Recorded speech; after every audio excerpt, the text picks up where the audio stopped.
Madame la vice-présidente de la région Île-de-France, monsieur le maire du 9e arrondissement, cher Jacques Bravo, madame la professeure, monsieur le directeur d'académie, mesdames et messieurs de la communauté éducative, chers lycéennes et chers lycéens, je salue aussi Daniel Pourteau qui vient d'arriver, qui est l'adjoint au maire de Paris, et chers élèves, chers tous. Je vous remercie pour m'avoir invité dans ce magnifique établissement que je viens de découvrir avec madame la directrice. Et véritablement, je crois que c'est un moment important, que ce centenaire de l'établissement Jules Ferry. Cela nous permet de voir aussi le chemin qui est parcouru en matière éducative depuis 100 ans, puisque effectivement, à l'époque, c'était un lycée de jeunes filles, et aujourd'hui, il est vrai qu'on n'imaginerait plus de faire des lycées séparés filles-garçons. Cela nous montre aussi que les civilisations évoluent. Je voudrais vous rappeler simplement que Jules Ferry a eu une action particulièrement importante.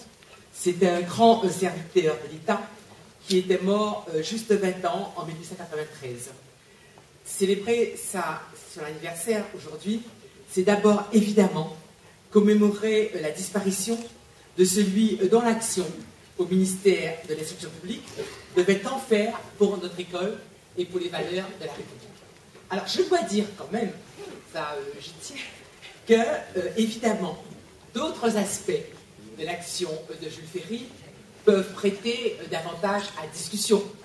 Et je ne partage pas évidemment certains épisodes, notamment les crédits militaires votés pour la colonisation, mais en fait c'est vrai que nous jugeons parfois avec notre vision d'aujourd'hui.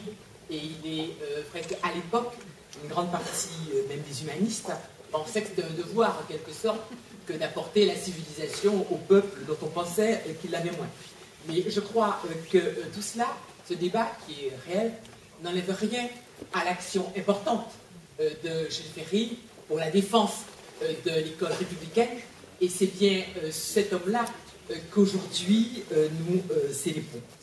Alors, j'ai souligné qu'effectivement, c'était un lycée de jeunes filles, et je crois qu'aujourd'hui, en étant dans ces lieux, on doit rappeler aussi la figure d'un certain nombre de femmes qui ont été remarquables, qui ont été professeurs dans ce lycée. Je pense évidemment tout particulièrement à Lucie Aubrac, qui est une très grande figure de la résistance, à Jeanne Gaillard. Je pense aussi à Simone Gros, qui a été élève et professeur d'histoire ici, et qui a assisté Pierre Mendès France, dont chacun sait l'importance du rôle qu'il a joué pour notre pays. Je pense aussi, puisqu'on parle des femmes qui marquent ces lieux, à Anne Chopinet, qui a été élève en classe de lycée, et qui a été la première jeune femme à intégrer l'école polytechnique en 1972. Aujourd'hui, quand nous assistons au défilé du 14 juillet, nous voyons passer les promotions. Aujourd'hui, on voit beaucoup de jeunes filles dans les grandes écoles, et il faut quand même se souvenir qu'à pas si longtemps, c'était un événement extraordinaire que d'avoir cette jeune femme qui avait intégré l'école de polytechnique. Donc je crois que tous ces professeurs et tous ces élèves exemplaires auraient indiscutablement empli de fierté Jules Ferry et nous remplissent de fierté nous-mêmes. La mission que ce grand homme s'était donnée était de poursuivre et d'accomplir l'œuvre de la Révolution française. La Révolution française avait anéanti les privilèges de la propriété. Et elle nous disait d'ailleurs que finalement nous étions admissibles aux plus grandes charges simplement en fonction de nos qualités, de nos talents et évidemment de ce que l'éducation nationale avait pu nous permettre de développer. Je crois que ça a été quelque chose d'important. Il a eu, dans les lois de 1882, à faire disparaître ce qui était la dernière et la plus redoutable des inégalités de naissance, qui était celle de l'éducation. Et on sait bien que, comme beaucoup de luttes, ça a été très progressif. On voit que tout au long du 19e, il y a eu des lois successives qui ont permis à cet idéal d'égalité de progresser. Et je crois que ce que Jules Ferry a fait de très important, et qui demeure pour nous aujourd'hui un modèle, c'est de dire que l'enjeu primordial pour notre République était l'instruction scolaire et la démocratisation de celle-ci. Tout ce qu'il avait d'intelligence et d'âme a été consacré à la question de l'éducation du peuple. Et nous savons qu'aujourd'hui, l'égalité réelle des droits devant l'éducation reste quelque chose que nous devons encore traduire dans les faits. Malheureusement, bien que ce soit le principe de notre République, nous savons bien qu'entre les enfants des classes moyennes et les enfants du peuple, eh bien, il y a encore des différences qui sont considérables dans la réussite scolaire, la réussite éducative. Et lorsque nous nous battons avec Vincent Peillon pour que véritablement tous les enfants de ce pays arrivent à accéder à l'égalité devant la réussite éducative, je crois qu'il a déjà fait beaucoup de choses et il faut rendre hommage à ce que font jour après jour dans les écoles, dans les lycées, les personnels de l'éducation nationale pour faire vivre les valeurs de la République, pour pouvoir donner aux enfants qui n'ont pas d'autre richesse ce bien suprême qu'est l'éducation, mais en même temps nous savons aussi qu'il y a encore beaucoup de choses à faire et que si nous voulons que tous les enfants de ce pays puissent arriver à avoir l'épanouissement par la culture, à réussir professionnellement parce qu'ils ont pu avoir des sections qui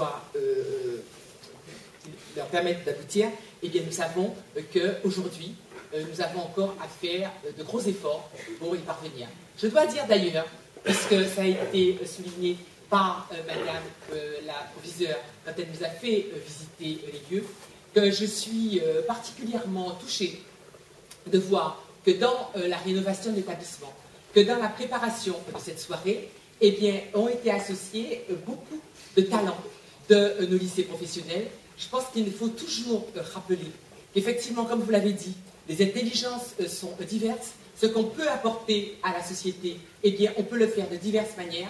Et je pense qu'il faut vraiment saluer ce qui se fait dans les lycées professionnels dans notre pays, où on a véritablement des gens de très grande qualité qui arrivent à l'excellence en ayant choisi une section ou une autre. Mais il faut dire qu'on fait des choses remarquables chez nous et qu'effectivement, les élèves des lycées professionnels sont aussi des élèves dont nous sommes souvent particulièrement fiers. Donc voilà, je crois qu'il faut que nous rappelions que, comme le disait Jules Ferry, eh bien, il faut que nous luttions pour que la fatalité de l'ignorance ne s'ajoute pas à la fatalité de la pauvreté. Et rappelez toujours que c'est à travers l'éducation que nous rendons la dignité à tous. Donc voilà, je crois que nous avons une dette à ce bâtisseur du temps. L'école laïque gratuite et obligatoire demeure aujourd'hui ce qui nous permet de souder une communauté de destin entre tous les membres de notre nation. Et je suis particulièrement attachée à cet aspect symbolique qu'avec Vincent Peillon, nous avons voulu mettre en avant, c'est-à-dire de rappeler que dans les établissements scolaires, à travers la charte de la laïcité, on questionne tous les savoirs sans être censuré par telle ou telle conception a priori qui appartient à tel ou tel d'entre nous. Tous les enfants ont le droit d'apprendre et d'être finalement égaux devant les questionnements, de ne pas être bridés par telle ou telle conception a priori ou telle tradition pour avoir accès au savoir. Nous devons dire aussi que dans les établissements scolaires, eh bien, la Déclaration des droits de l'homme, les insignes de la République, comme le drapeau, eh bien, tout cela doit être présent de manière à souligner tout ce qui fait de nous j'allais dire, société, tout ce qui fait que nous avons envie de vivre ensemble, que nous pouvons vivre ensemble. Et il faut bien redire à tout un chacun que ces insignes, ces drapeaux, ces déclarations ne sont pas des éléments qui divisent. Ce sont au contraire des éléments qui protègent chacun d'entre nous, chaque élève, et qui lui permettent d'avoir la liberté d'accéder au savoir. Par conséquent, en ce jour anniversaire, je tiens simplement, en venant ici, vous saluer la mémoire de Jules Ferry, redire que finalement nous demeurons attachés à ces idéaux d'égalité, de laïcité, de fraternité, qui sont la devise même de la République. Et si nous sommes tout à fait convaincus de ce pas essentiel que Jules Ferry a permis à notre démocratie de franchir, eh bien nous savons aussi qu'au jour le jour, c'est une bataille quotidienne que d'arriver à faire vivre ces idéaux. Et pour ce qu'au jour le jour vous faites là où vous êtes pour pouvoir faire vivre ces idéaux de la République, eh bien je tiens aussi aujourd'hui à vous remercier et à vous féliciter.